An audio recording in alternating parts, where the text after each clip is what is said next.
Now let's talk about some mistakes some parents make in adequate nutrition for children. Number one is force feeding. Please don't force feed a child. You can only encourage a child to eat, don't force feed.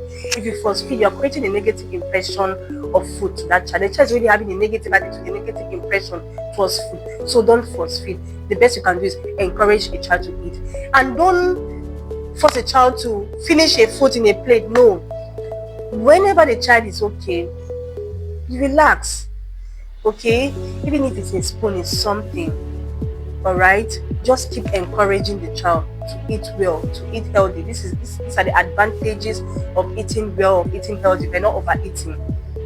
Alright, encourage the child. Don't force a child to finish a plate of food. Forcing a child to finish a plate of food can make a child overeat. And when the child overeats, the child will be exposed to certain health conditions such as childhood obesity and type 2 diabetes. And we know these are metabolic diseases that are very chronic. If not properly managed, they are life-threatening actually. Yes. So don't force feed a child. Encourage a child to eat healthy. Number two, don't make a child to snack the whole day because you are busy. No. Yes, parenting is very, very challenging. But you have to be intentional about parenting. And you have to be intentional about feeding your child or feeding your children adequately. So don't feed a child snacks. It will make that child develop an unhealthy habit. So the child develop less interest in healthy foods and more interest in unhealthy food, which is not good at all. And we know what junks can do. Like we said earlier, type 2 diabetes and childhood obesity, chronic diseases that are life-threatening if not properly managed. So why push a child towards that if we can actually manage? Prevention is better than cure, like the saying says. Prevention is better than cure. I hope we agree to that. I personally agree to that. Prevention is better than cure. Why would I go and spend money for what I know I can prevent? It doesn't make sense. Now, another one is, so instead of giving a child snacks throughout, plan proper meals for a child. Very healthy. Proper meals for a child. Okay? Snacking can be in between meals, and healthy snacking. Train them to eat healthily. If you train them to eat healthy, they'll become healthy adults. They'll grow up to actually become healthy adults. Right? So train them to become healthy adults. Don't skip breakfast. Breakfast is very essential for children. It helps kickstart metabolism. It helps the children to kickstart their day. It helps them focus. It gives them energy to carry out their activities throughout the day. It makes them concentrate better. Okay? So don't skip breakfast. And with them eating breakfast, you're developing good eating habits for them. And their metabolism will become great. Digestion becomes good as well. Okay? You're training their system to become very healthy, which is very essential, so that they won't be sick individuals who are not productive. They'll be very healthy, active, and grow up to be very healthy and adults who are very productive.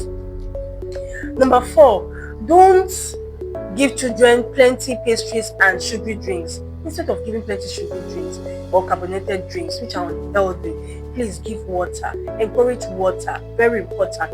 Note, I'm not saying you should not give your children sugary drinks. No, once in a while you can give them treats. Okay? So that when they see that sugary drink, they don't now overdo it. So once in a while you can give them treats, but don't make it a habit. That's what I'm just trying to say. Don't make it a habit. Okay? Substitute sugary drinks with water more.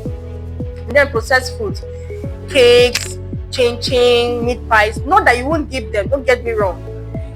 You can give them as treats once in a while, but ensure they take healthy food so that they'll be healthy. They won't become junks. Like the saying says, if you eat junks, you become drunk. If you eat healthy, you become healthy. Alright? So you're training them to become healthy eaters. Okay? Number 5, appropriate timing for children.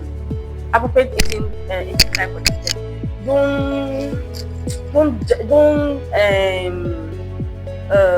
be appropriate in feeding children. Ensure that the timing is right. If it's breakfast, if it's 7 a.m. they take their breakfast, let them take their breakfast by 7 a.m. If it's 10 a.m. they take their snacks in between meals, let them take their snacks by 10 in between meals. If it's by 2 they eat. Same thing goes for schools. I think schools should also adopt this method. snacking for children. Let there be an appropriate time. I guess most schools practice that. Okay, if it's evening, if it's by 7 p.m. you take your dinner, let it be by 7 p.m. By that you are developing healthy eating habits for the children to prevent health conditions that might come up. So healthy eating habit prevents health conditions that might come up.